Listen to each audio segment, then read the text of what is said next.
Hi folks, and welcome to this part of our educational course, How to Write a Re-executable Application, within which we're going to talk about how to create software containers, at least in brief. My name is Per, my pronouns are he and him, and I'm very excited to go through these respective aspects together with you all.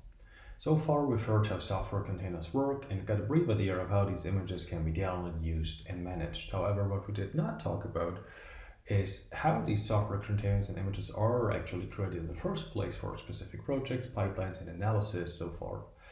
And within these processes, how different programs, for example, can be installed. And once we managed to create a software container and image locally, how we then can share it with everyone out there, folks that are interested in it, for example, applied to our use case in rerunning an analysis from a publication. We thought it might be a nice idea to provide everyone interested with some sort of step-by-step guide that is alike yet obviously different for each project, because each project depends on a certain specific computing environment. But in our understanding, when creating and sharing computing environments, the idea is, our suggestion is that you should always ask yourself a set of central questions regarding the fairness of all these different parts along the process, starting with what's the software stack that you and the project need, and this is the computing environment, the software container, and what are the respective dependencies therein, followed by how should certain aspects be included in the shared environment if you want to do that, for example, scripts and or data. And last but not least, once you manage to create the environment, where will it be stored, how is it managed, especially in the long run, and where should it run? So a desktop, a machine, a laptop, or even an HPC. And obviously, all of these questions tremendously interact with one another. So let's get right to it, starting with the software stack. So basically, the composition of all these different factors and aspects that make up your computing environment, including everything from the operating system and drivers over neuroimaging specific software and packages in our use case, as well as programming languages and IDEs. For example, in our use case, we already know that for the publication, which analysis we want to make re-executable, we would need what we could use the Debian distribution of the Linux operating system. We need FSL as a neuroimaging specific software or package, but we would also need the Python programming language within which our main analysis is going to run. And obviously this is a very simple example, so we have a rather easy time figuring this out, but obviously the more you include it, the more complex things get, the more work you might want to put in to really precisely outlining what you need, where things will run, and how things will run. So ideally, the analysis you do in the publication for the publication should already be run within a software container. And when it comes to creating software containers, now that we know what we need, two essential parts are relevant. Starting out with the Docker file or Singularity recipe. So we will be focusing on Docker and Singularity as the most utilized technologies for creating these software containers. And what these Docker files and Singularity recipe refer to are basically text files including instructions on how a computational environment should be set up and created. The idea being that once you have that, we can actually use the respective build command in Docker and Singularity to transfer these instructions, use these instructions to then build and actually create the computing environment, the software container we are interested in, that we want to provide and share. So this Docker file Singularity recipe is basically a text file that contains a mixture of Docker and Singularity specific build commands, so program specific commands, as well as Linux and Bash commands, which you might have already seen if you worked with these kind of systems before in a different capacity. Being the focus of this section, what you could do now if you want to follow in a more interactive way, which I unfortunately cannot do in the video because we don't have enough time, you could create this file in a dedicated directory, basically using any text editor that you want. Just using a text editor, create a new file called Docker file and open it up. when you do that, it should be empty because you just created a file and there should be nothing in there. So what we need to do now is to populate it according to the environment we want to encapsulate and share, virtualize. And the respective information, again, being a mixture of these Docker and Singularity specific and general Linux bash commands. Usually when you start testing the software containers, the first thing we do is defining what is called the base that corresponds to the underlying OS, so operating system that you want or basically need to use within the computational environment. As mentioned before, we're going to use Debian, and in terms of the whole Docker Singularity specific commands, you would write this now in the respective file from Debian, basically meaning that whatever we want to do, whatever we want to build up in terms of a computing environment, we will start from the Debian base operating system. Second, we could already specify how the installation of certain packages and programs work, for example here non-interactively, because we don't want to be asked each and every single time if a certain piece of software is okay to be installed and so forth. So you could just now write this in the second line in your Docker file or Singularity recipe. And additionally, we're also going to set the encoding and startup bash script of our operating system, basically specifying language and character-related things, as well as in case of the startup bash script, what will be done and run and executed and set upon initiation and starting your computing environment. Now we can actually already install, with the little information that we provided so far, packages, libraries, and so forth. And as in most Linux operating systems, this is done through the apt-get command. And we basically here could go with some extensions like Git for version control or Nano as a text editor to be able to do some of these things inside our software container. So our complete Docker file should look like this now, or Singularity recipe, depending on which way you want to go. Usually Docker is a bit easier because it runs natively on more operating systems, and Singularity is more or less preserved for Linux-based systems. But most of the things we want to try out and see here is basically easily adaptable between the two. Anyway, this is how your Docker file Singularity recipe should look now. And we actually already have enough information with that to build our first Docker or Singularity container.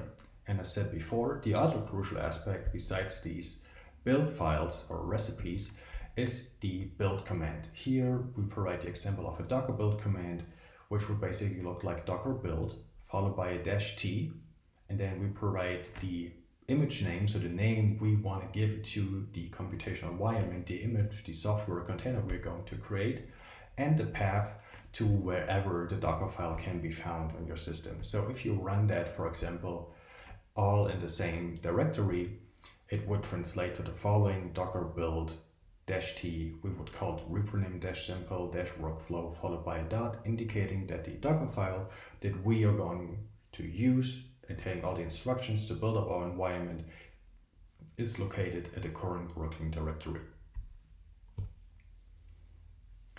And if you run that, this should already be enough, hopefully run without errors, and also comparably fast, because it's a rather simple container, and with most standard internet connections, this should only take a minute or two. And with that, you actually created your first own Docker image, your first own software container. And you can check that by running this command in your terminal Docker images, which should tell you that you have the repronym simple workflow container built successfully just a few seconds ago. Only should be a couple of hundreds of MB, and it's ready to go to get to work. And while this already seems like an overkill and very complex, we just created a very basic image.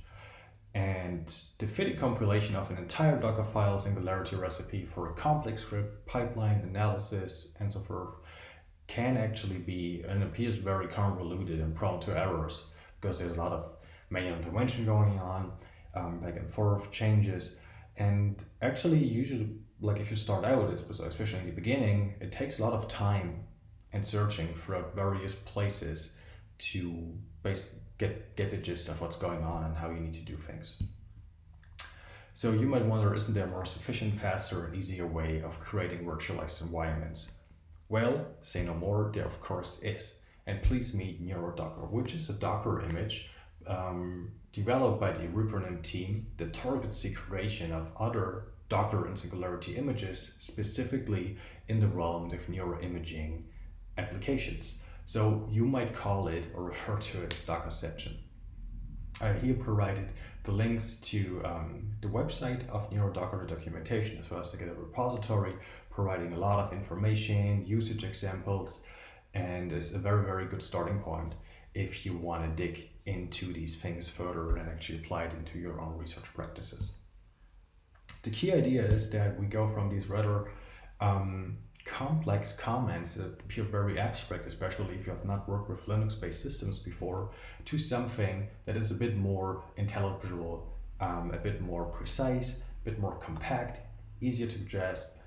And what we basically do here is use NeuroDocker as a command line interface, telling it that we want to create or generate a Docker image with Debian being the base, using apt as a package manager to install things, and then provide a list of all the commands that we want to, and all the applications and programs that we want to install. So as you can see here, this is very nicely following a classic command line interface command, argument, and option structure, which is way easier to get, better controllable, it's reliable, you can pack it into a bash script and rerun it in this form, so you don't have to write these things manually. And when building these images, one can also easily install a versatile set of neuroimaging software, because again, that's the target, the aim of NeuroDocker. And all of that is possible through the respective arguments, going from, for example, ANS over FreeServer, SPM, AFNI, FSL. As you can see, all of these programs can easily be included in your Docker. So the respective comments to install these programs can easily be included in your build files and recipes using just simple arguments with options, for example, specifying the specific versions you need. So applied again to our example, because we know that we need to include FSL, this can easily be achieved via these few bits here. FSL is an argument, and we want to include version 6.0.3. And this would, if we run it basically and parse the output to this Docker file, would write the entire Docker file for us without us having it to write manually. Because we also know that we need a Python environment within the computing environment that we want to encapsulate and share, this is also no problem for NeuroDocker, because once more, with a simple argument structure, as you have seen before in other command line interfaces, we can include, for example, using miniconda here, a Python 3.7, and install, for example, the nylearn Python module, create the dedicated Python virtualized environment, and telling NeuroDocker this should be activated upon starting up our computation environment. Again, parsing all of that into a Docker file. And if you run it at your end, you would see a very, very complex, long Docker file that you could maybe write by hand, but I'm pretty sure you don't want it. So NeuroDocker is very, very great, especially again, if you pack all of this into a bash script that you can then test things out in, back and forth, place under version control, such as we do with a Docker file, to really get the best of all these worlds, combining these different components together. So if you now were to rebuild our Docker image following the same syntax, docker build -t, repronym simple workflow, still the name, and the Docker file still being in the current working directory, it should take a lot longer, because it's downloading FSL and this Python environment sets things up. So don't worry if it really takes like half an hour or longer, because it's quite a few gigabytes that are being downloaded there. And if you were to check things out with images, you would actually see that you still have the repronym simple workflow image. It should be way bigger now, and it actually, there should be an untitled and untagged image, which was the previous version of the reprint a simple workflow image that is not automatically overwritten, but basically still there, and just reutilize part of it, reutilize to build the new one. So you always want to make sure to use this -A option here when you start basically figuring things out, testing few different options and versions of your computational environment.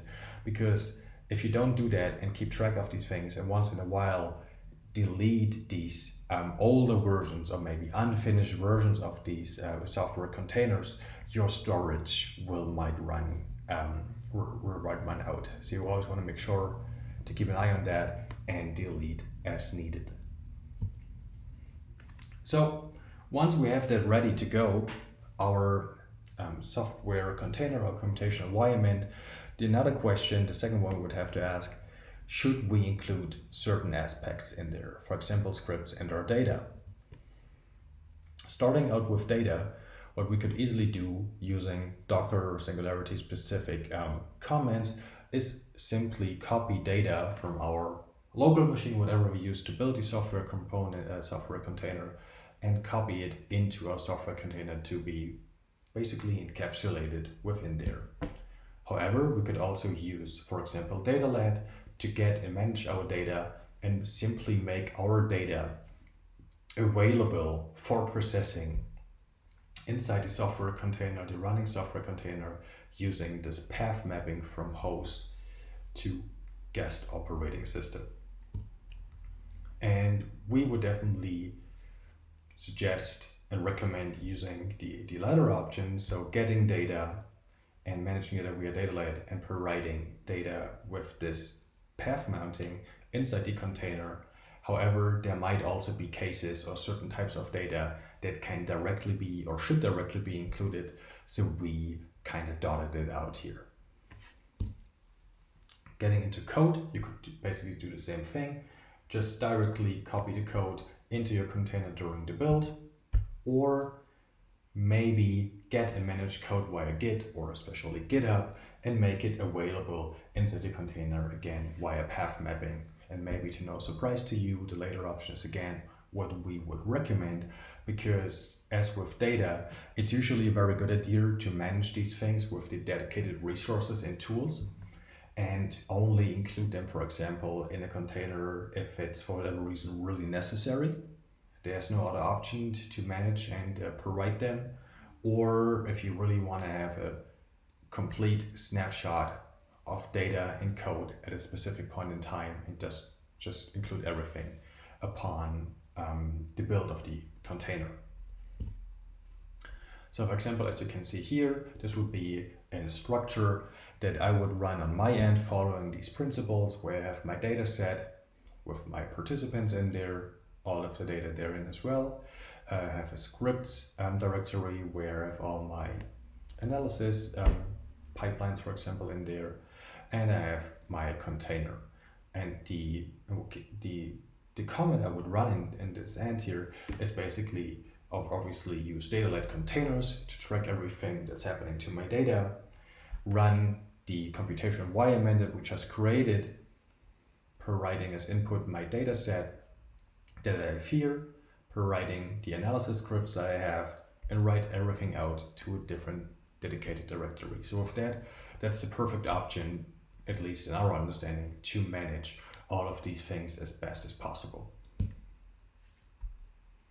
And this basically relates to the last question: where will the environment be stored? How is it managed, and where should it run? And here again, really look out for these FAIR principles that you ideally would apply when you create and share computing environments, because as shown before, the Neuro Docker script, the Docker file, Singularity recipe, this could definitely or should definitely be placed on a version control to track all the changes therein when you test out different things, to make sure that if something is working or not working, that you kind of can work out what's going on. If you want to update things, to also make sure that this basically is all logged and traceable.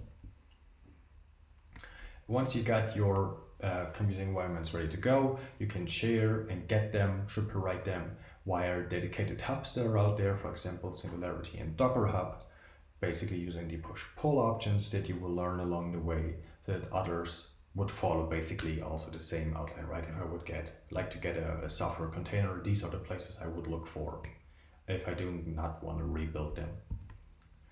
And if you want to go the full way, which we obviously want to encourage you to do, is combining these things, sharing and getting software containers already under version control via the repronym container datalet dataset that brings all of these aspects together, where you can use datalet to get commonly used software containers. You can also add yourself your own software containers as well, to get this from a centralized repository that is automatically placed under version control and that you can then use as shown before in this example comment. And an example structure for that, combining basically all of these different aspects, would look like this, where not only do I have my scripts inside, like my analysis script inside the script folder, but also the Docker file and the neurodocker command that I use to create this Docker file, and then these finished software or ready to go software container would also come from datalet or would be placed under version control as well, which then would allow me to invoke and run things like this. Also allowing others obviously to rerun a pipeline or an analysis from a publication. So basically, bringing all of these things together, make sure you know what software you need and the respective dependencies thereof, what aspects should be included in the shared environment, thinking about how you provide scripts and data, how you best manage them, how you track them, how you make everything reproducible, placing it under version control, for example, and where will you store the computational environment, how you manage it, and where it should run. Where we, for our example at hand here, would suggest that for the first, basically use neurodocker to assemble our software stack of Debian using FSL with a bit of Bash and Python in there. Then we would use datalet and Git to version control and get and manage data and code that we use within our analysis, and then combine all of these things together with reprinted resources in a centralized repository so that everyone can share and get these software containers, those computing environments, in a version controlled manner from a centralized repository, rerun analysis from a publication, and many other things. And with that, I'm done. This was the part on basically a super brief intro to how to create computing environments and software containers.